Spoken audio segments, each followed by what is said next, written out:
नाही, पण लाईफस्टाईल हाच खरं तर आज आपल्या सगळ्यांच्या आरोग्याच्या समोरचा सगळ्यात बेसिक मोठा प्रश्न आहे.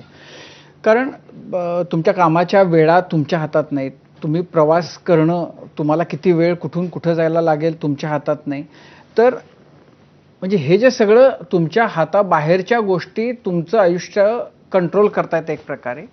तर त्यावेळेला म्हणजे ही जी पद्धती तुम्ही सांगताय, तर त्याच्यामध्ये काही मध्यम मार्ग तुम्ही सुचवताय? म्हणजे त्याला काही आहे पर्याय का तुम्ही म्हणजे त्याला काही पर्याय नाही, तुम्हाला जे काही प्रश्न असतील त्या सकट तुम्हाला हे फॉलो करायला लागेल, ही वेळ आणि ती वेळ आणि त्याच्यामध्ये जेवणं? म्हणजे माझ्या असं लक्षात आलेलं आहे की असं फार क्वचितच मला म्हणजे एकच मला असं उदाहरण सापडतं प्रोफेशनचं, की जे लोक शेफ आहेत आणि त्यांना पदार्थ बनवून मग ते टेस्ट करावेच लागतात, असे जर लोक सोडले तर असं कुठलंही प्रोफेशन मला माहीत नाही की ज्याच्यामध्ये फॉलो करता येत नाही. म्हणजे मला एक व्हिडिओग्राफर जो लग्नाचं शूटिंग करतो तो मला म्हणाला मी कसं करू, कारण त्यांच्या मागे मागे मला फिरायला लागतं काय काय असेल ते. तर मी त्याला असं सांगितलं की बाबा रे, तुला खिशामध्ये भिजवलेले बदाम आणि अक्रोड ठेवायला काही प्रॉब्लेम आहे का, दुसऱ्या खिशात तुला काकडी टोमॅटो ठेवायला काही अडचण आहे का, आणि एका रोलमध्ये 2 पोळ्या गुंडाळून त्याच्यामध्ये पनीरची भाजी टाक आणि शूटिंग करताना मध्ये घास खाल्ला तुला कोण काय म्हणणार आहे. म्हणजे एकदा आपण ठरवलं की हे करायचं आहे आपल्याला, तर त्याच्यासाठी मार्ग मिळतात. प्रवास करणाऱ्या लोकांना पण काय अवघड नसतं, हॉटेलमध्ये जेवायला तरीसुद्धा अवघड नसतं.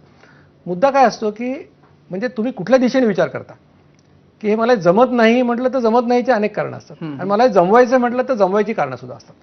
म्हणजे आता असं पण आपण म्हणू शकू की बा 10 वेळा खाणाऱ्या माणसाने 3दा खाल्लं तरी त्याला फायदा होणारच आहे, कारण त्याचं इन्शुलिन 10 वेळा होणार नाही, 3 वेळा होईल. फक्त जर 100% फायदा मिळण्याची शक्यता असेल तर मग 70%वर कशाला सेटल व्हायचं, असं माझं म्हणणं आहे. म्हणजे सिगरेट सोडायची असेल तर 20वरनं 19 पी, 19वरनं 18 पी असं नाही करतात, सोडून दे म्हणावं लागतं, कारण त्रास होणारच आहे तुला.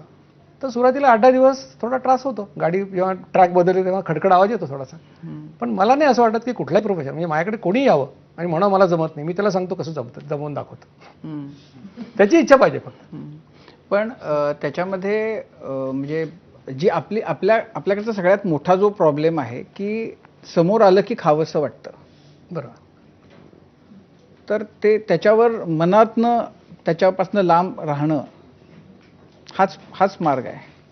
म्हणजे कसं आहे की तुम्ही खाल्लं जास्त वेळा तर जास्त वेळ भूक लागते. म्हणजे आपल्याला तो समज आहे की मी जास्त वेळ उपाशी राहिलो तर मला खूप भूक लागेल आणि खाईन, असं होत नाही.